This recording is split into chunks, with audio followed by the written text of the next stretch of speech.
What's up, family? What's going on? Man, what's going on? If this is your first time viewing, where you been? Tell me where you been, first of all. No, for real. It's really where we been. That's well, pretty. y'all know we getting back into the routine of things. What you about to say, bro? I say, yeah, we like I said, we've been the ones who missing, and we back on a Thursday, like normal. Right, like old times again. Yep. Bro, I have to tell you, I love that blue shirt. I mean that blue chair. Yeah. Can I have it? You can, if you want it, you can, sir. I can That's always what get I'm- another one. That's what I'm talking about. See, I need friends. I need more friends like you. But yo, if this is your first time tuning in to What's Up Family, this is an opportunity for you to engage and experience love and experience insight in whole new ways where we believe that everyone brings something to the table. I'm J. Dwayne Garnett. I am the co-founder and love advocate. This is my best friend and sidekick, Cordell Gibson, which I'm going to change your name because you went back to the old school way. I don't know what happened with that. But we're going to change your name. It's fine. It's fine. Because it was like it was right on the previous show last week, so I don't know. But yes, I am Cordell Gibson, also affectionately known as CG, also sometimes affectionately known as Baby Hope. You know what I'm saying? So, boy, I ain't know what was gonna come out your mouth. I was getting I was like, what is this Leo about to say? Hey, so yes, but I am the other half, also a co-host of What's Up Family, Brother Empowerment, spearheader of Love and Fitness, CTO, board member of Loves Apparel, you name it. Founding board member. Excuse me. Tell me you ain't new to this. True to this. Yes, allow me to reintroduce myself. But yeah, man. So yes, it's great to do this again, bro. Like I felt like we missed this as much as this missed us. Exactly, bro. And I'm so excited about our guest on today. Like, I'm like a little kid at Christmas. I'm like that kid waiting on his dad to come pick him up the side of the road. Yeah. I'm like stoked by the guest that we have on. Are you equally excited, bro? I'm excited just because first of all, I'm excited anytime we have guests because that introduces just a new element to the show. Not that we don't hold it down, but guests always equals fun. So yes, I'm excited, bro. Okay. Well, I'm about to bring to the stage Dr. Aaron. I'm about to say their whole name. The funny thing is, I know their whole names. I mean, whole government, like all of it. Both of it. You know what? This is our show. We got to bring to the stage Dr. Aaron Robert Elo Bishop and Dr. Jennifer Denise Bishop. Doctors in the house. The government. The whole government. What's going on, y'all? Hey, would you mind just doing that one more time, man? I mean, like, that was amazing. That was amazing. Do all the names over again. I mean, like, don't miss the syllables. Do that just one more time for everybody. Dr. Aaron Robert Elo Bishop and Dr. Jennifer Denise Bishop. I ain't even going to say your maiden name because I feel like you done had this bishop longer than you done had your maiden name. Listen. Yeah, she told somebody one day she's never been Miss Bishop. She's always been Mrs. Bishop. And you need to at least call her now Doctor. Like the old folks say, put a little handle on my name. Put a handle on my name. Put a handle on my name now. What's up, family?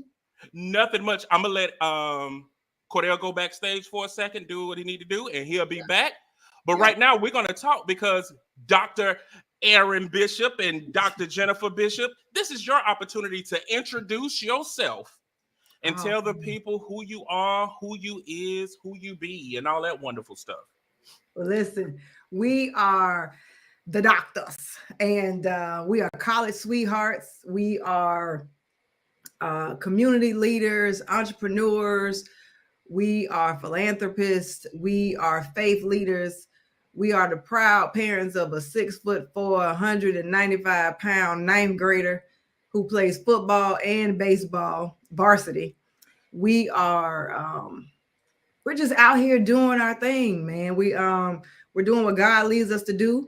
We are most importantly each other's best friend. I'm just a bodyguard. I get paid full time to be a bodyguard part-time to be everything else. So and you're so good. Well, thank you, darling. Appreciate you. Now that's gonna get you some cheese on your cheeseburger. Oh!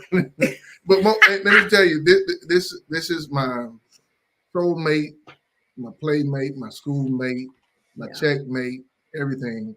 And we just enjoy doing life together. But I'm also a big brother to Jay Dwayne Garnett. Yeah. Been knowing this brother over, wow, my goodness, man, over 20 plus years. Man, I'm trying to tell you, 25 years. It's a quarter of a century you done known me. Oh my goodness, Jay. And we still standing. Still standing. Still standing. Don't look it though. Because some of these people now, I'm joking. No, we still standing, man. We still, I mean, it's a good thing to still be around good people who know you from back when and who can see your growth and can see how, you know, God is leading you. So I'm blessed. We're blessed to be able to be on your show today. I love it. Absolutely. I'm excited, man. Well, equally, I am equally excited to have you on because not only is it an opportunity to share about our friendship and how long we've known each other, but y'all have been doing some great things. And I mean, some dynamic things that it kind of made Jay say, like, Jay, you need to step it up a little bit. The bishops that came out here speaking and doing some things, like, for real. And I don't want to get ahead of myself, but go ahead. Yeah, but one of the things she didn't share, and hopefully we can talk about it, is that we're authors. Yeah. We turn our dissertations into some great reads to help you become a better leader in all capacities of your life. And so I'm excited to talk about that. But we're not just talking to the adults. We also are talking to the children, because everyone knows one of the things I live by is how are the children? Mm-hmm. And for those who know my profile, I am the chairman-elect for the school district I grew up in here in Columbia, South Carolina. Mm-hmm. I'm matriculated through the K-12 system here, and now I sit at the helm as now the chairman-elect here in Richland County. It's Richland County School District 1. Yeah. And I can't let this moment go by without saying, you know, we were talking, we were joking about, you know, how long we've known each other, but you know, there's no way that we got to where we are in our position ourselves to where we're going without, you know, great friends like you, Jay Dwayne, because you were there with us in the trenches in the very beginning when we were taking the helm of a church, and you helped us develop it into something that we're very proud of. And so, you know, that's that part of that history of having good friends, having people around you who know you and know where you've been and can understand why you're going where you're going. So what's up, family? What's up, family? It's real family right here. It's real. This is real family. And we definitely got some people chiming in already. Ricky said, "What's up, Ricky?" Ricky, aka known as the Beard. We're glad to see. He said it's great to see us back. Glad to see you on the screen again. So we're excited about that. And we got Jessica. Howdy. Jessica from Las Vegas. Howdy, partners. Yeah, that's actually that's Pastor Jessica Brown. All right now, Pastor. Pastor. We were just in Las Vegas. Yeah, we were just in Vegas. And we will be back, and we're gonna look you up. Yeah. Yeah. Now she come with some word too. Is she the truth? But she got some vocals too. I love it. I love it. That's some of your people. Auntie! Listen. Hey, beautiful. I can hear say, how my beautiful boy. That's what's up. And then she said, "Now tell the truth. Some folks out here looking like they've been through. Y'all look blessed." Thank you. That's what I was about to say, because there's this meme that say when people say like 40 well, 30 well, and then the tagline say, "I see it a little bit." Listen, I feel it a little bit. I feel it a little bit. Man, Okay. God is good. God is good, man. Definitely is. I'm gonna bring my brother back. I think he's ready to come on back on. You good, bro? You muted. Good and muted. That's what you are. Oh yeah, no, I was just I muted myself actually. But yeah, no, I'm good. I'm Gucci, man. So yeah. Yeah, and it's funny that I do want to go ahead and get into this. Like, we talked about this. I met the bishops. Well, the funny thing is I met Dr. Aaron Bishop a freshman in college. Absolutely. I met him as a freshman in college, and then how things, when you're meant to be in people's lives, it's like the Heavenly Father do that boomerang effect. Like you think you're going a distance, all for to go whoop, whoop, whoop, whoop, whoop, whoop, and come back. Yep. And at that time, I just left like one of the truest heartbreaks of my life. Like one of the churches I helped establish and get to some great places, but it was an abusive church. So I left with some insecurities, and he just got the pastorate. Dr. Aaron Bishop talking about it. I just got the pastorate. We like, Bishop? And so, what you think I said? So the interesting thing is all these individuals coming together with trust issues on different spectrums. Yeah. And we made it work. Oh, yeah.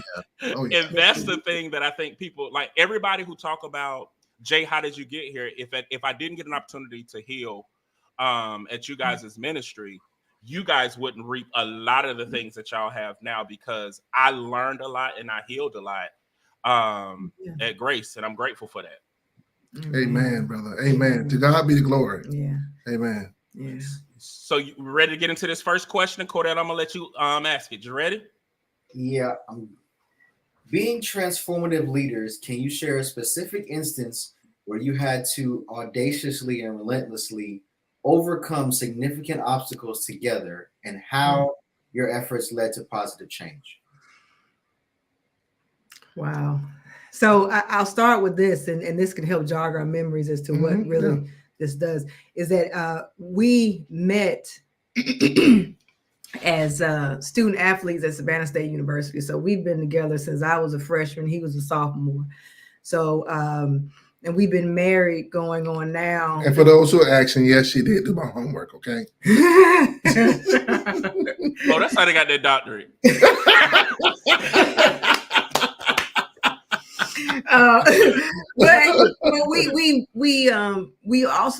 We've been married for going on 24 years in June of next year, and we started dating in 1995. And so we have a lot of miles and we have a lot of history between us. And in that, we have been able to grow as young people. I mean, almost children, basically, growing up into adulthood and growing through the ages and stages of what that entails. And so we've seen each other in every phase of our lives, through the good, the bad, the devastating. And we have remained resilient because of our relationship, not only with God, but our relationship and covenant to each other to grow together. So that I share this part to say that's the transformative part. That's the part where we have seen each other's transformation, and we have been able to help lead each other as we were learning to lead ourselves, which allows us to help lead other people. Now, a thing that has one of the significant obstacles that we have had to challenge, I mean, we've overcome together. If I thought about it personally, and I'll share this, is because tomorrow will be 8 years. Wow. Tomorrow that we had our daughter was stillborn. And so as a faith leader of a church, pastor of a church, and you have done, and you're thinking that you're doing everything God asked you to do, and you are dealt a devastating blow that your daughter's heartbeat is no longer there. It led us to question, God, what is happening, and how are we supposed to lead when we're bleeding? What does that look like? How am I supposed to talk to and be there for people when I need somebody to be there for me? And I'll share this and let Bishop speak. He was amazing as a husband and as a man, because he was there for me in the position I had to be in as the giver of birth giver to a child that we would never have the ability to learn and love throughout the span of her life. And so there was a time that I went to a nail salon. I believe in getting my nails done. And so there's a young lady named Hen, and I would go all the time, and I was big, and I went in there, and she knew that it wasn't time for Aaron to come. We named our daughter Aaron Elizabeth Bishop. And so she said, Jennifer, what happened? And what's going on? And I just broke down. I had talked to, it felt like thousands of people, y'all. And she said to me, I said, she's gone, she's dead. I mean, I just broke down. And she said, Jennifer, you are a woman of faith. I know it because we talk about God when you're in here. And she said, if God told you the reason why Aaron was gone, would the answer be sufficient? And I thought about it and I said, no, there's nothing he could tell me. And she said, well, you have to stop asking him and you have to remember that you're supposed to trust him. And so that actually helped transform me to be able to come home and help in the transformation of my husband. Because in order to be a leader for anybody else, we have to learn to lead ourselves and lead each other to go forth. Do you know what I'm saying? Yeah, absolutely. During that period of time, 8 years ago, not only we lose a child, and to lose a child, one of the most sobering moments of the loss of a child and having to deliver the child is when you have to roll your wife, your baby's mother out. And then when I rolled her out, she was rolling out of the hospital with no baby in her arm. I'll never forget that. But we didn't just lose in that same period, meaning within days or weeks. We didn't just lose a child. We lost a bid for a city council race by 21 votes. I ran for city council, which could have put me in the trajectory of probably running for mayor of the city I grew up in by 21 votes, and it was 21 precincts.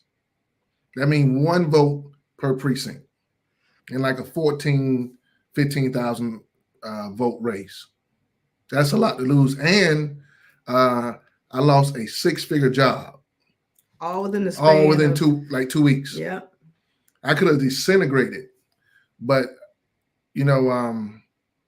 the things that me and Jennifer went through in our own development as teenagers, all the way to responsible adults, built us for every moment. Yeah. But I can't say we was necessarily built for that. But there was a moment where I always talk about this in my book, also talk about it in any motivational speech I do. As a leader, you must not only try to be a transformational leader, but you need to be a self-aware leader. Mm-hmm. And Coach Buddy Pugh is coaching me in high school. And I get hit real hard. I'm laying on the grass, unconscious. And what brings me back to consciousness is my coach yelling my name, Aaron Bishop, Aaron Bishop. And so I open my eyes up, Cordell and J.D. Wayne. I said, Coach? He said, are you hurt or are you injured? And I'm like, what kind of question is that, man? I'm on my back in pain. And he just said, son, are you hurt or are you injured? Which only I could tell how I really felt. He couldn't tell no one. The treatment staff couldn't tell no one. It was what I was feeling. And I had to do a self-aware check, a self-examination of the pain I was feeling. And I said, Coach, I don't think I'm injured. I just think I'm hurt. He said, good. Get up and let's go play the next play. Yeah. He said, because if you were injured, I'll get you help. Yeah. And so when we lost our daughter, a substantial amount of money with a job, and even a race that everyone thought was ours to lose by 21 votes, it was an injury. Yeah. That was an injury. I wasn't hurt. I was injured. Yeah. So those injuries, man, I think they allow us to tell other people, you know what?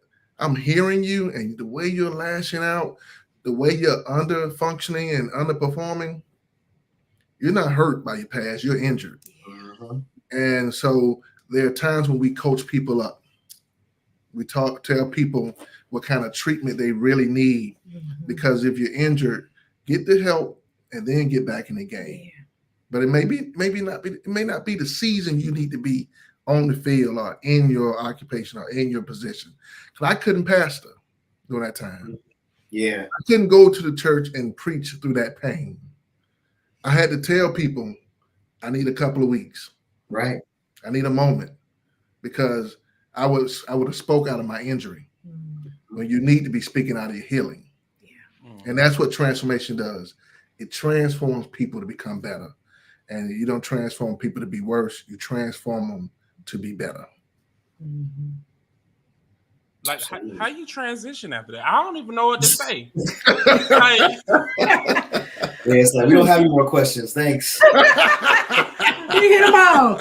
That'll be all. Thank you. But I do got a question, because you made reference to y'all wrote about it, and I know you said that part of it was your dissertation. So I want to bring the books back up, and can you briefly just walk us through each one, and also let us know where to purchase these, because I don't know about them, but if I am sitting with a person and they're just as transparent as you are, where you just laid it all out there, yep. I feel like I need to do a little bit more research, because a lot of us, like when you use the analogy, are you hurt or are you injured? Yeah. A lot of people don't know, because they just feel pain. Yeah. They haven't even processed their feelings enough to know, is this an injury or am I just hurt? Because they never had that space. And so to see leaders, you know what, I'm gonna stop. But to see leaders that can go ahead and do that up front, I think it's important to know where they can find those resources to identify this moment in their life, so that they can say, is this an injury or am I just hurt? So I'm gonna bring it back up for you real quick. Absolutely. So we'll go in sequence of when they were published. Now Get Up and Go Be Great. And all these books are available for purchase on our website at BishopSpeaks.com, which is BishopSpeaks.com, or on Amazon. And so Now Get Up and Go Be Great was a book that I wrote during COVID. Every day I post, aspirational thoughts or what have you. And so at first I was just doing it just because that's how I felt and I was putting it out. But also there was a good friend of ours named Senator, Representative Ivory Thigpen. And he messaged me one day and he said, Jennifer, you need to put that in a book. And I said, you know what, you're right. I do. And I did.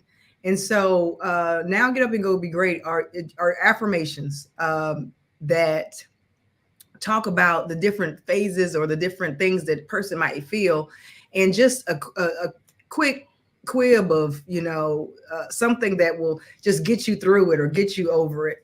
And whether it be bring laughter, whether it be like, yeah, that's what I'm talking about, or what have you. That's what Now Get Up and Go Be Great means. And the title comes from the fact that you could have a pity party and then you can go through all the stuff, all the stuff that went wrong.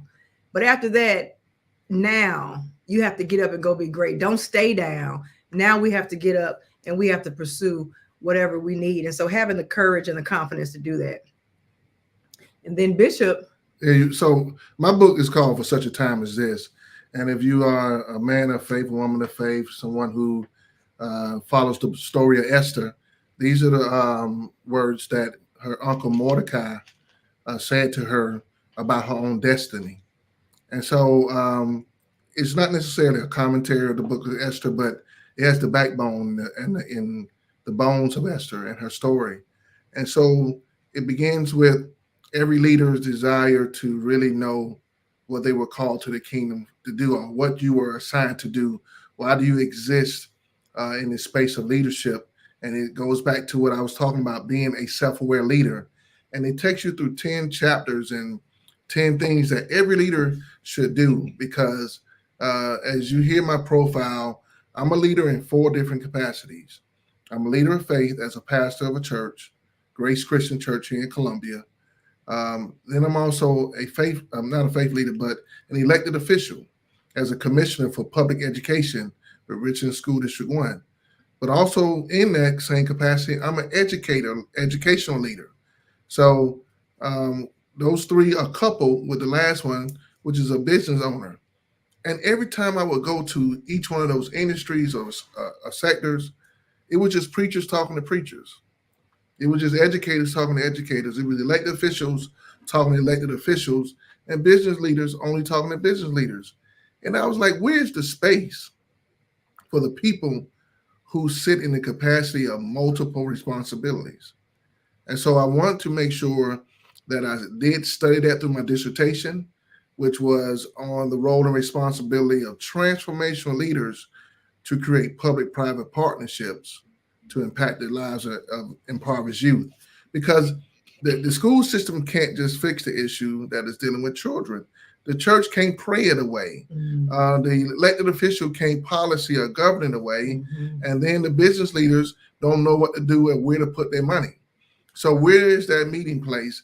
And this book really challenges people to fall in line with public-private partnerships or teamwork that makes the dream work, so people can know how to be the change they want to see. But here's what I'll leave with this book. At the front of the book, the foreword is written by the Congressman, Jim Clyburn, who writes about the story of the tortoise and the hare. And here's a real testimony. One day, I'm in his office in Washington, D.C. He's my fraternity brother. He's a man of Omega Psi Phi. And I'm looking to go in and see all this regalia and nelia about Omega. And it's full of tortoises. It's full of turtles. And I'm like, man, why does this guy got hundreds and hundreds of turtles? And he tells me this story that he writes about in the foreword. He says that everybody knows about the race between the tortoise and the hare. He said the race of the hare starts out fast and it ends just as quick. He said, but it's the turtle who is slow and steady who wins the race. Every leader needs to be steady and persistent, even if it's slow and methodical, because that is what wins the race. But he said this, but what everyone miss about the turtle is, in order for you to make progress, you got to stick your neck out. In order for you to make progress, you got to stick your neck out. And so don't be in a place where you operate in fear, where you face everything and run. Operate in fear, which is face everything and rise. And then the other books, the children's books, Peyton's First Day, which we're very proud of, is literally a book about our son Peyton, who's his first day at school, and it's the greatest part for me about this book is that he has 4 friends in the book that will journey with him, are meeting him during his first day, and we modeled those 4 students after his maternal and paternal grandparents. And so each book in the series is dedicated to the maternal, whether his maternal grandparents or his paternal grandparents. And so the Neat Meat is after my father. The Peyton's First Day is after my mother. I don't know. You know what? Is Peyton's First Day? Peyton's First Day is about Peyton. He's the first character we introduced because he's having new experiences, and everyone has new experiences. This book not only helps children, it also helps adults. It does. Who deal with first-time experiences. It's a great read. And then after that, we deal with Jennifer's mother, who's trying to become social emotional, intelligent about her social emotional health. And that's I don't know. And that's the I don't know. Everybody who's been a parent know they can ask a kid, what's going on? I don't know. How do you feel? I don't know. What you thinking about? I don't know. And so children are dealing with this as well as adults. Absolutely. So it's a good read with any parent who want to share it with their child. And then Neat Meat, which is the characteristic of Jennifer's father. Jennifer's father is one of the most organized people I know.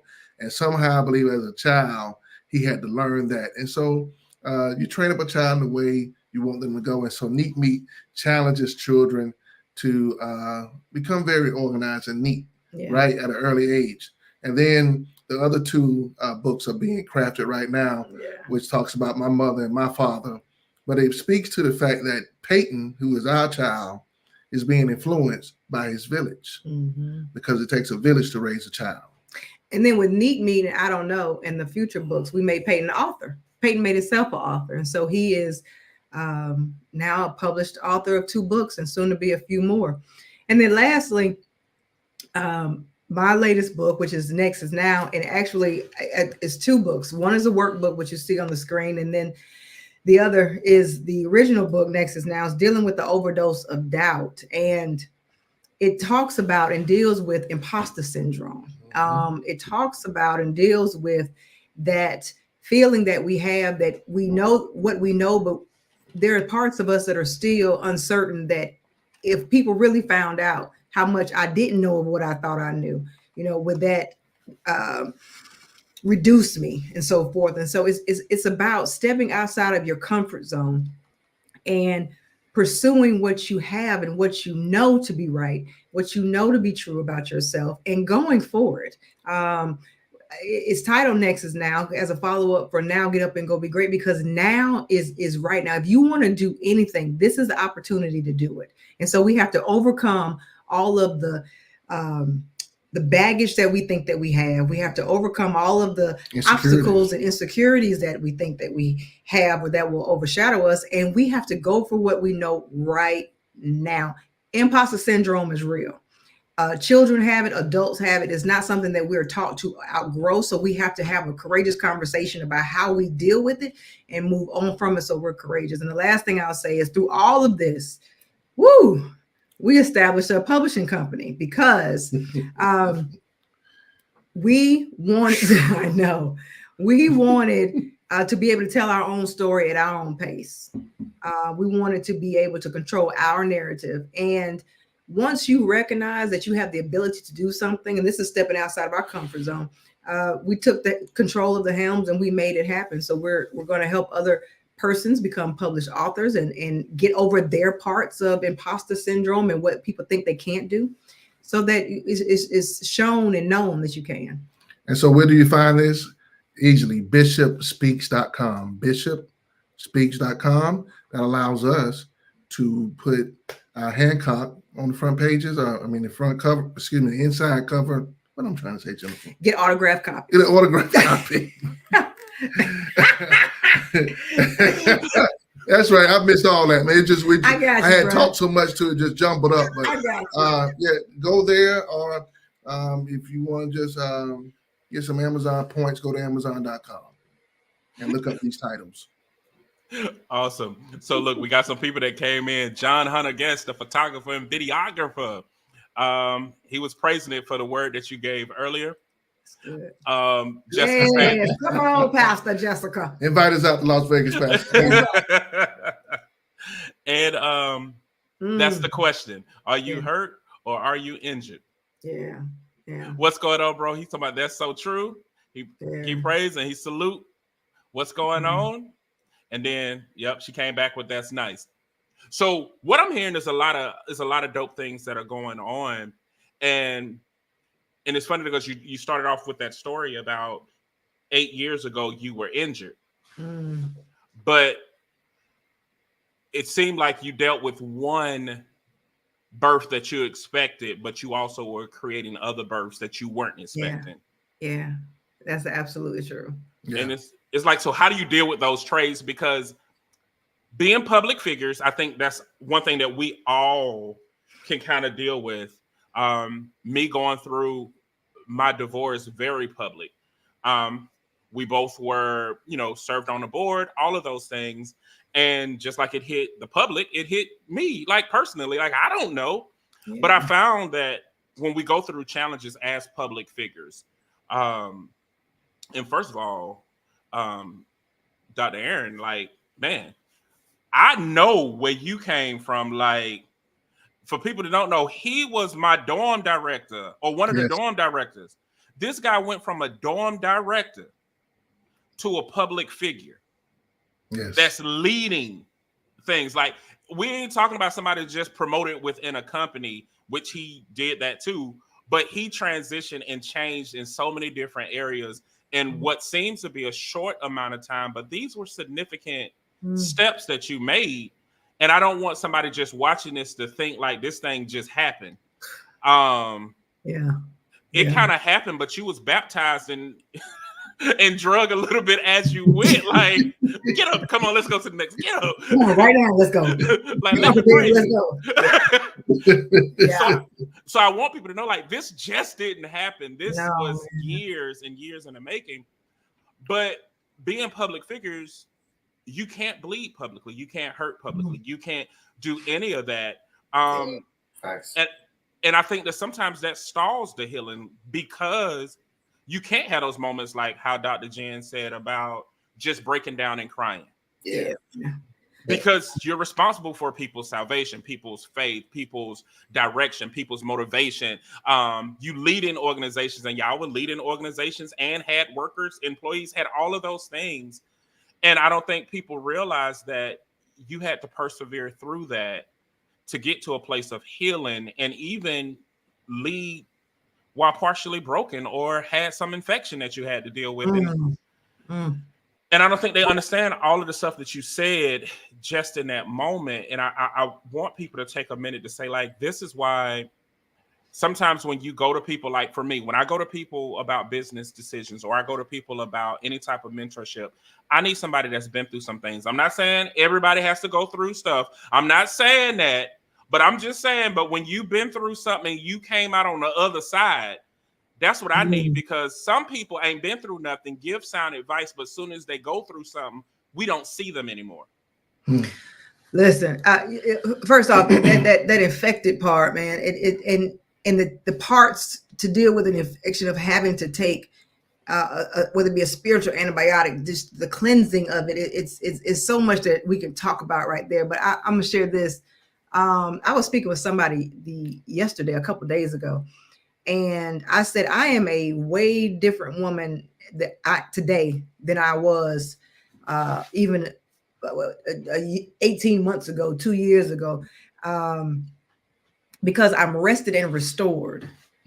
I've been able to have revelations. When you go through trauma, when you go through things that test your faith, when you go through things that test your strength of character, when you make it on the other side, because you can make it on the other side. When you do make it on the other side,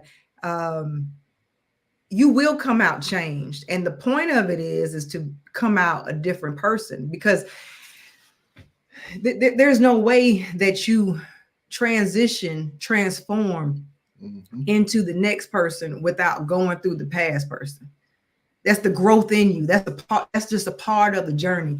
And so through this life that I've been able to live, just growing up, I recognize through trial and error that when you go through things, there is no way that you're supposed to stay the same person you are. It just doesn't happen. Even when you were as a child, you fall and you scrape your knee, that clear skin is now marked with a scar, or marked with the fact that you've been through something. And so instead of being afraid to show what I've been through, it's not a scar on me, it's a beauty mark. And so what I've learned is to find the beauty in the pain, because that will allow somebody else to feel less burdened by the bruises that they take. Because life will bruise you. Anybody who tells you they haven't gone through anything is going through imposter syndrome.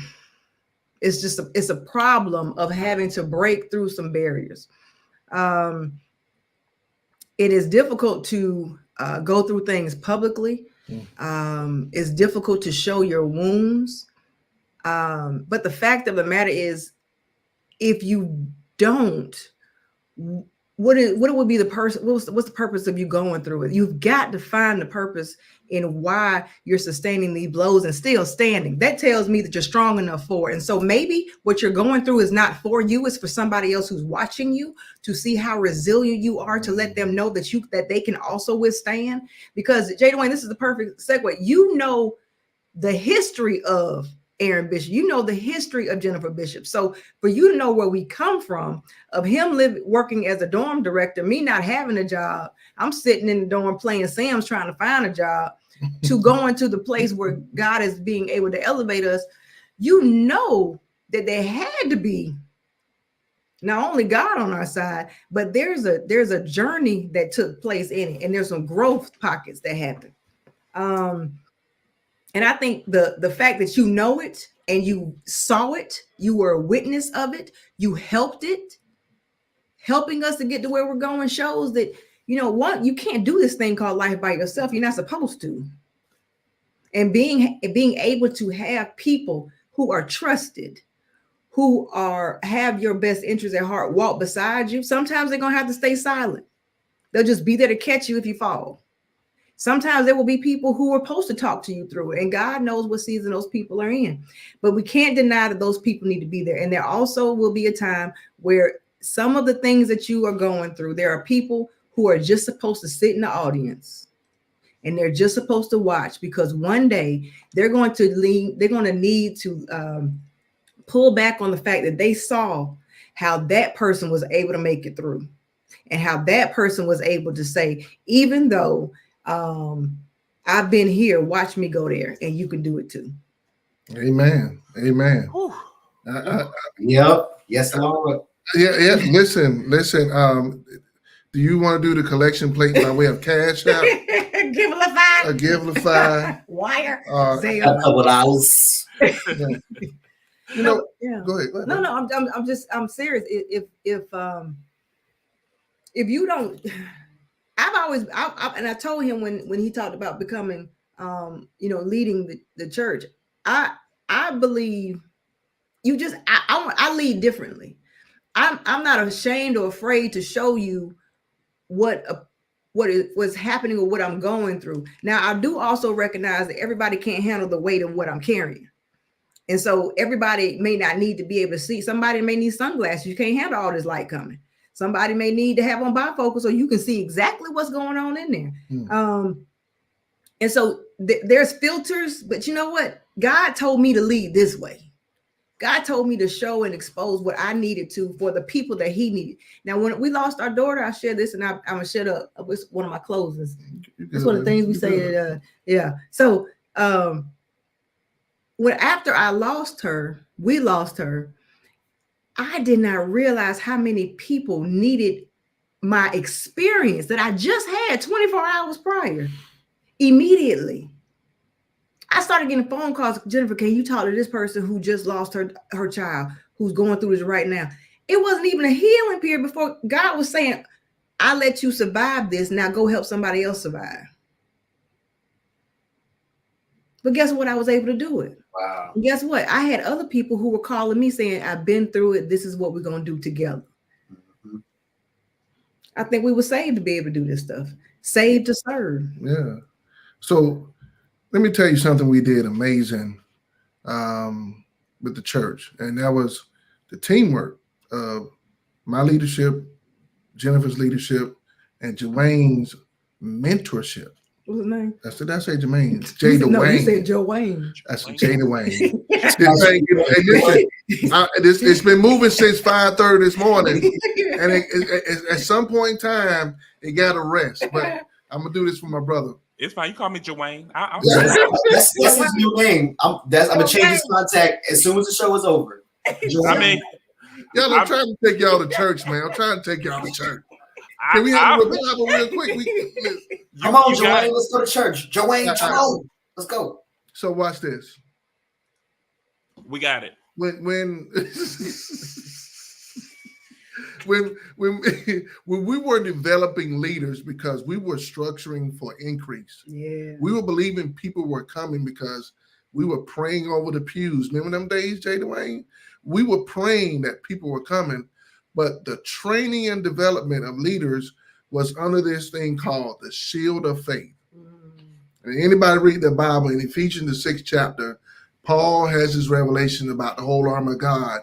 And one of the things God allowed me to see was the isolation of the shield of faith. And the shield of faith was this team of people that surrounded the leader. And everyone needs a support system, a team, or even what I said as a shield of faith to shelter them from the attacks. Because if you're the head, heavy is the head that wears the crown. You're going to get attacked. You're going to get overwhelmed. You're going to be targeted. And here's the truth. The shield of faith is only as strong as the restorative practices that are implemented to keep it prepared for battle. So the restorative practice of a shield during that time, because it was made of leather and wood, is that every day you had to be oiled down. Come on, man. It had to be taken care of. It had to be reinforced. because if you didn't do that restorative practice, it was a matter of life or death in a battle or war. And so this team I constantly had to, make sure they were healed, constantly make sure they were nourished, constantly make sure that they were structured to handle the weight of this journey or this battle or this test. And so if you don't get that, I want you to understand that there was a man named Jesus. Even before he had to deal with all these miracles and all of these trauma-infused people, these people who needed a savior, the first thing he did was call for disciples. And so as a leader, I think everyone needs to know who's on their team. Who's in your circle? Who are those people around you? And guess what? You need to keep them restored because they're going to keep you protected. Right. One of the things you have to do is also keep yourself restored. What is it? Come on, it's getting old here. Self-care. Thank you. Self-care. See, I got to go to sleep. Self-care is important.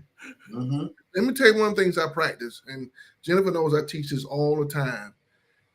Life can either be spaghetti or it can be waffles. Spaghetti is that you like everything in your life mixed together. No one eats spaghetti with just noodles or the sauce and then the meatballs. Everything goes together in your spaghetti, especially if you make it like my wife. She puts in a big pan, bake it, put cheese on it and all that.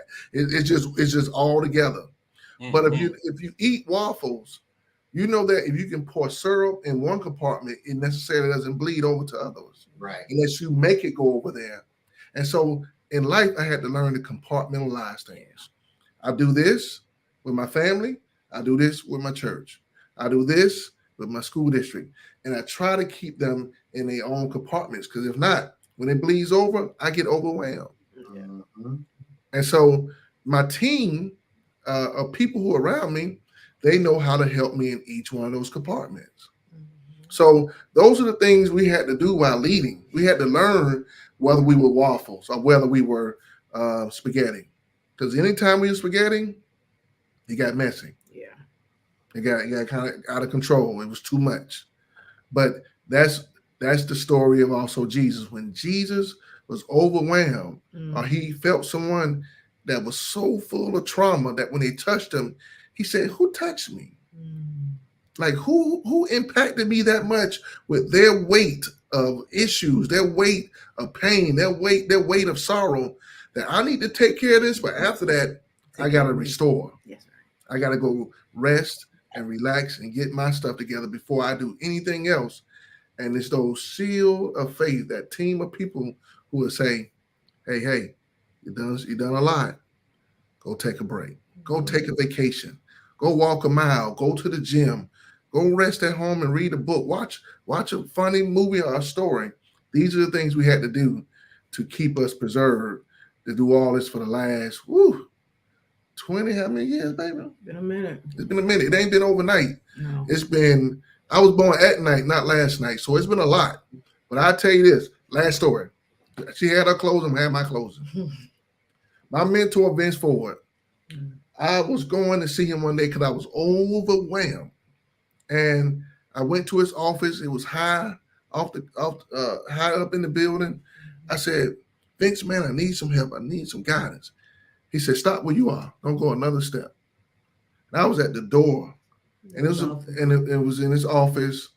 And he said, "How far you think it is from that door you're standing at to this seat I'm sitting in?" I measured it. I looked at it. I said, about 8 feet. He said 30 years. He said 30 years it took me to get from the door to this seat. He said, so pace yourself.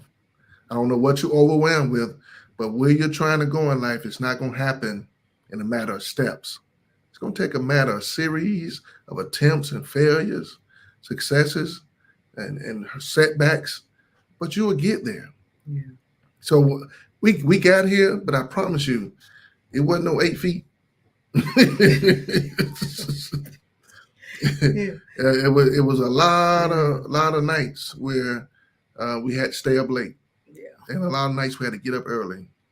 But God has been good to us. It's a lot of blood, sweat, and tears, but it was worth it. And still is. Whew. So when you go down at the ticker, you said when you go to BishopSpeaks.com, this is what you're getting behind, whether it's getting the publishing that you need, booking them for the speaking that you need, or even some consultations that you don't even realize that you need. You're getting sweat equity on top of work ethic, on top of doing what they need from an academic level. What I see is that they went through every form of excellence to give you Bishop Speaks.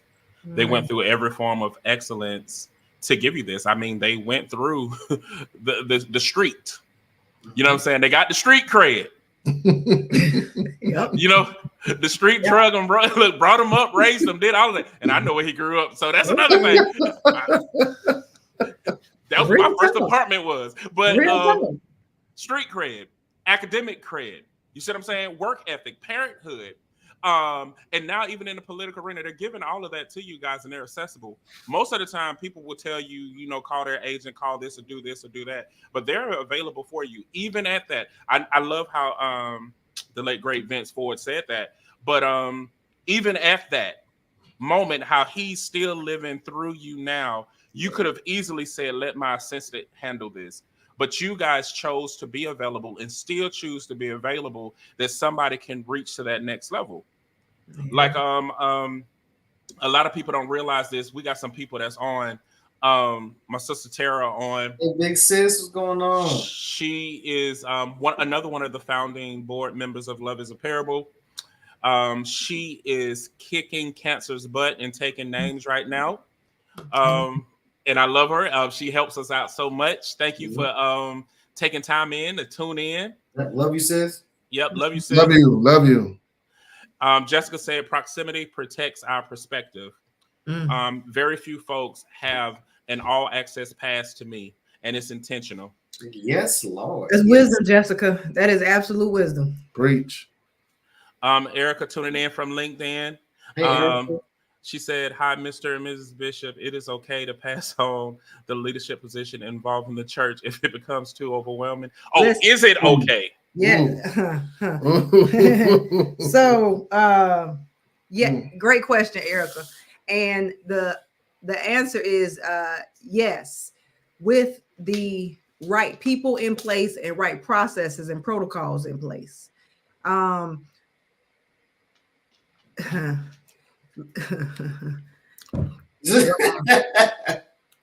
That's a good one.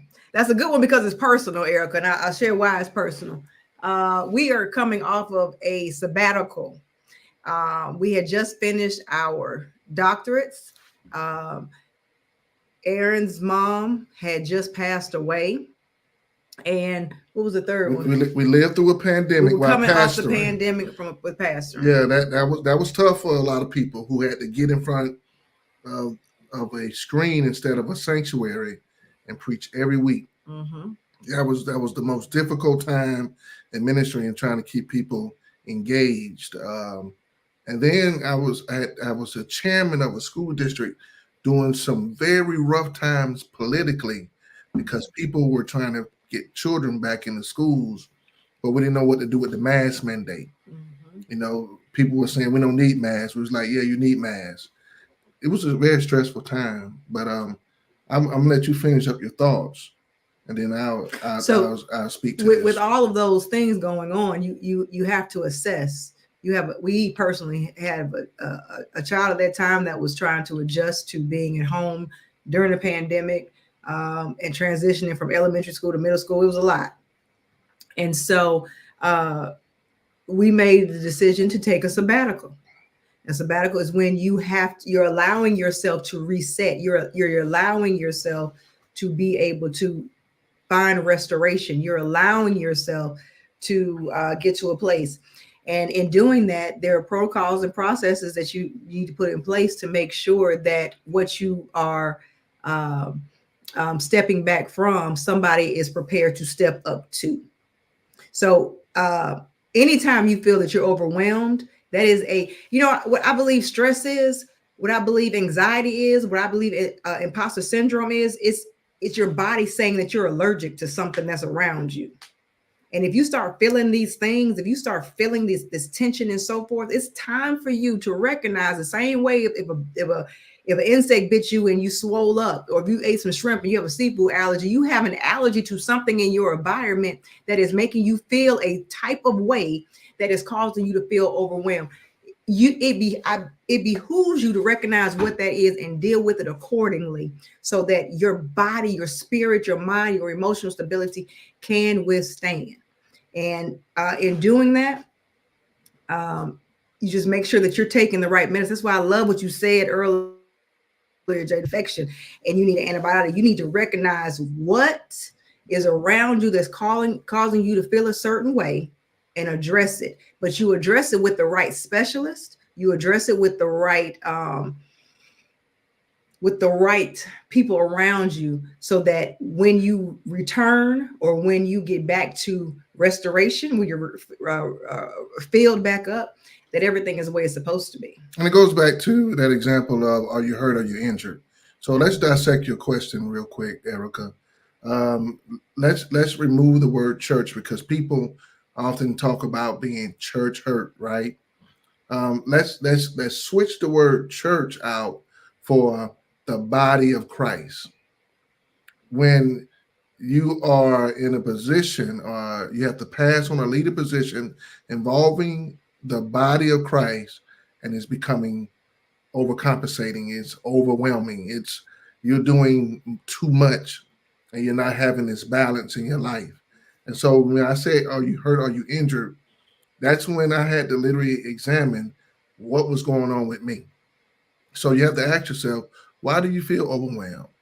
It's because maybe you have a challenge with saying this very difficult word to people in authority in the church. And that word is no. Period. Publish the book. End of the dissertation. I can't do it tonight, Pastor. I love the Lord. I love being part of the body of Christ, but I got to be a parent tonight. A wife. I got to be a husband. Yes. I got to be all these things that God assigned me to do in the earth. And so, why are you overwhelmed is the biggest question. And here's another part of it. I feel like there are times when in organizations in the world do something called quiet hiring. Talk about that. You get hired for this position, and at the last part of your job description, they say, and other assigned duties. And next thing you know, they got you doing everything from the top of the building to the bottom of the building that you really didn't see as part of your job description. And so in the church, sometimes people can do the quiet assignments, the quiet hiring, putting you in positions where it's starting to be overwhelming. And so did it quietly creep up on you and you didn't notice it? Well, if you're feeling that way, I believe you notice it now. And sit down and have that conversation about what are your responsibilities? Do you have to lead Bible study? You have to also be there every time the door open and do the prayer gatherings, or you have to do the children's church. Sometimes you need to sit and be fed and just have that season where, like, we had to literally restore ourselves through a sabbatical because we had did so much. And if that doesn't help, pray about it. Your relationship with God is your relationship with God. And he will tell you where you need to let go and let God. Because the truth is, I believe prayers of the righteous still availeth much. And he will show you your assignment that you've been called to the kingdom for such a time as this. Erica, I see your comment as well. And listen, in your transition, you are also transforming, and everybody cannot handle who you are transforming to. And if God moves people out of the way so that more people can come in, I say rejoice. I say be okay, and allow God to expand your territory. It's you have to be able to take care of you and what God assigns to you, and what God tells you to pass something on, which apparently He did. Then God will bring in who's next, because next is right now. Well, what if I told you I get overwhelmed? I mean, you heard my profile. And listen, she requires date nights all the time, so I gotta. I do. I like it. And so she don't care what I've been through all day. I come home, she want her husband. And so I had to learn that word balance in my life. And I want to tell you this. Don't please, don't let people bury you. Come through. My God, don't let these people be your pallbearers. When you said you were 8 feet from the door, I was like, I'd rather be 8 feet from the door than 6 feet deep. Don't let these people kill you. People will replace you as soon as the macaroni and cheese is cold, the fried chicken is not crispy. They are. And if I'm hurting somebody's feelings, They'll be all right. It's okay. I love you too. But I'm a witness. I'm a witness that people. And Jay, Dwayne, you tell us when to shut up, because I see the time. Okay, yeah, I'm sorry. You know how we keep going. I was like, we went into overtime a long time ago. It was getting good. I was gonna say, you know how many times we've been on overtime on this show and the other shows. Look, we pay the bills. What they gonna tell us to do? Yeah, we turn the lights on and off in this building. I'm talking back. But I think that can I say this, Jay? Can I say this? Sure. Can I say this real quick before you go in transition? Jennifer had to learn something called the power of delegation. Yes, I did. And Erica, study that. Because see, those people who are depending on you, you need to start depending on them. Now, my mother taught me this when, let me see that right. She said when one finger is pointing one way, meaning everybody pointing at you, it's 3 more pointing back in the opposite direction, and is one and a half kind of leaning towards. So you need to throw it on them. Say, hey, listen, why won't you do the lead on this study? And that's transformational leadership now. So being transactional is, just making everybody depend on you to get it. When you have transformational leaders, you expand the wealth, and other people can also be participants of it. So sorry. Oh no, we can talk. One of the foundational principles that we have at Love is a Parable is if there's any resistance, that means you ain't supposed to do it, and if it's free flowing, you're supposed to be in it. That's how we run our meetings and anything. Like if there's uneasiness, that means we ain't ready. It's not time to do it. But if it's free flowing, that means we're supposed to stay in it. I will say, and I think I speak for Cordell too, like we need to carve out some time to bring y'all back, because we only got through one question. we love repeat guests, so this is just a reason to say, hey, need y'all back again, round 2. Bring us back, bro. Yeah, bring us back. Absolutely. Bring us back. I think so, and I also have always thought about, like, even with Erica's statement, it's societal pressure that make you feel like you can't leave a position that was never yours. See, the position was never yours. You were just being used in that position. The position is not yours. It's a divine position, and whoever gets in that position is going to flow. One of the principles that you learn even as an armor bearer, like, I'm not defending the pastor, I'm defending the word that he carries. And so a lot of times we get so caught up in making the person happy that the word is compromised.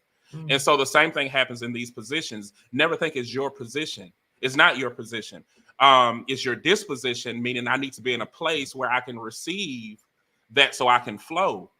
And yes, step down. I done stepped down a lot of times, and pastors done tried to fight me. Like, what you mean you stepping down? I am, because it's an authority. They done threatened me. They done came to my house and threatened other pastors. And these pastors, no, I ain't lying. I promise you I ain't lying. But people feel like they have jurisdiction over places that you've given them permission to trespass. So you got to remove that and say, no, you can't trespass on this. And be okay with letting things go. It will be uncomfortable. Yes, there'll be times that you will sit back and say, dog, I wish I had this, or if I did this and I did that. But I've walked away from a lot of jobs that I do sit down at night saying, but at least I got peace. Right. Because I done had money and couldn't sleep because you done did some dirt or did something wrong. But I want to say this to you, Dr. Bishops, both of you, is that I was watching a reel and a person said, we always talk about we want to have the favor of God.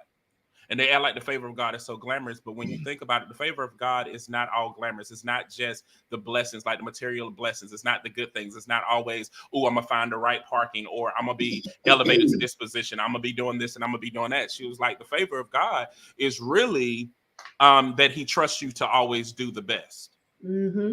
So he's going to put you purposely through situations where you will always show the best. And so I know things like you've lost your daughter. Dr. Jennifer, you lost your mom a long time ago. Dr. Aaron, you lost your dad. And then we just lost your mom recently. And so we're dealing with loss. And then you lost your mentor. So we deal with these loss. And so what it is, but he still expects you to perform. Because that's what the favor is. He still expects you to do.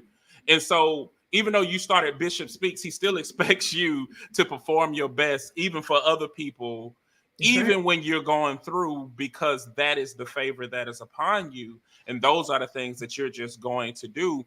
And I'm kind of glad that I had an opportunity to experience you now, because I just returned back to ministry. Because I said to hell with it 14 years ago. And boy, have I ate those words, because it was like, get in there. Yeah. And I've been in there. But the interesting is that was even 3 years later, because I told bro at the beginning of 2020, I said, why do I feel like you about to push me into ministry and I don't even know how it's going to be, what it's going to be, but I feel like he's preparing it. Yeah. So much so he gives you guys the footprints along the way. And a lot of times people are not prepared for you because they try to carve out how your blessing is going to be and how the Father is going to bless you. And nobody, the thing about that finger too, because so many fingers were pointing back at so many people that pointed at you, they didn't see how he was elevating you. They didn't see how every time they spoke a bad word about you, it gave you notoriety. Because when you talk about somebody bad enough, people say, well, let me go see for myself. That's right. And so when they found out that the negative equity that they had didn't return the investment that they had, but it sustained you because it was building equity for you. Because the wealth of the wicked is laid up for the just, even when you enjoy the presence of the wicked. It's still the wealth of the wicked is laid up for the just. And a lot of us have been in places where we've enjoyed people that were sabotaging us. We've enjoyed the fellowship of people destroying us. We've enjoyed that, but they were still wicked. And so everything that they were doing in their misguided perspective was all elevating you, because you surpassed everyone who said you weren't qualified. When you assumed the position, you were only qualified by one, and that was the divine authority. But now you're at a position where you're qualified by every authority known to man. I'm qualified academically. Come on now.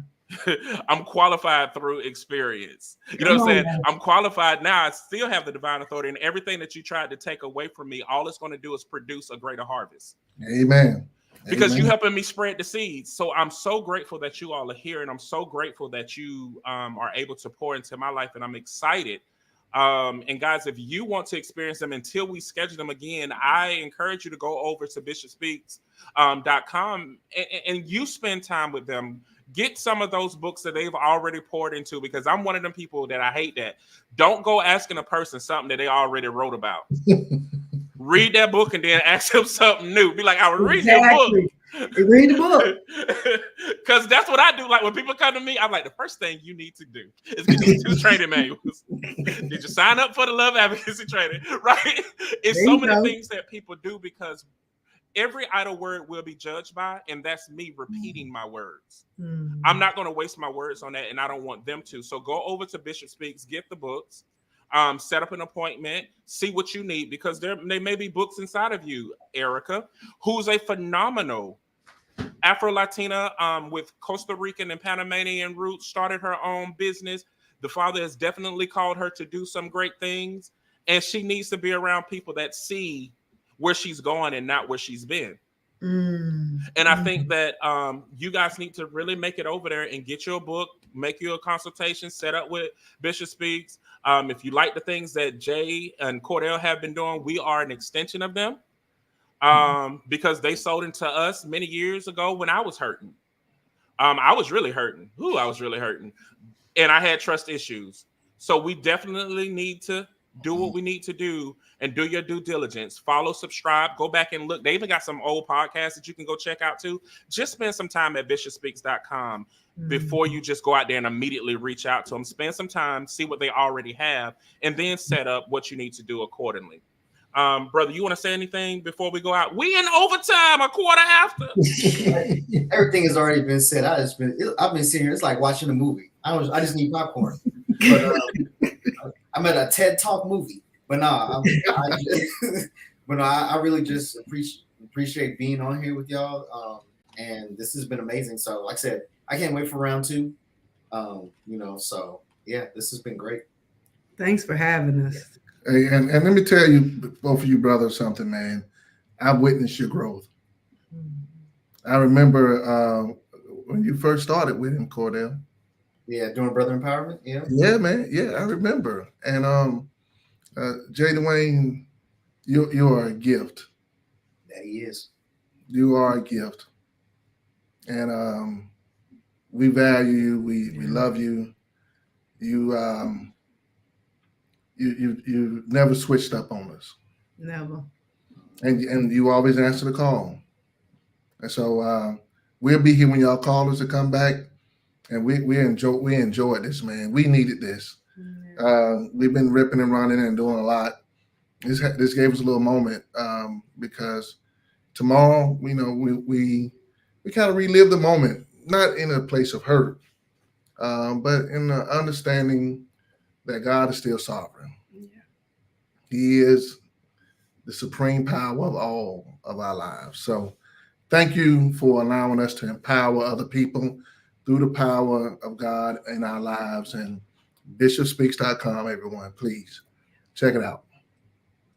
Well, the one last thing we say, guys, if you feel like that there's nobody else in this world that loves you or care about you, you just met 4 people that do. You better tune in. We don't know when we gonna come on again, but we gonna be here. And I want y'all to be here waiting for us. We love y'all, bishops. Y'all both please stay on. Everybody else, we'll see you till next time. Thank y'all for tuning in.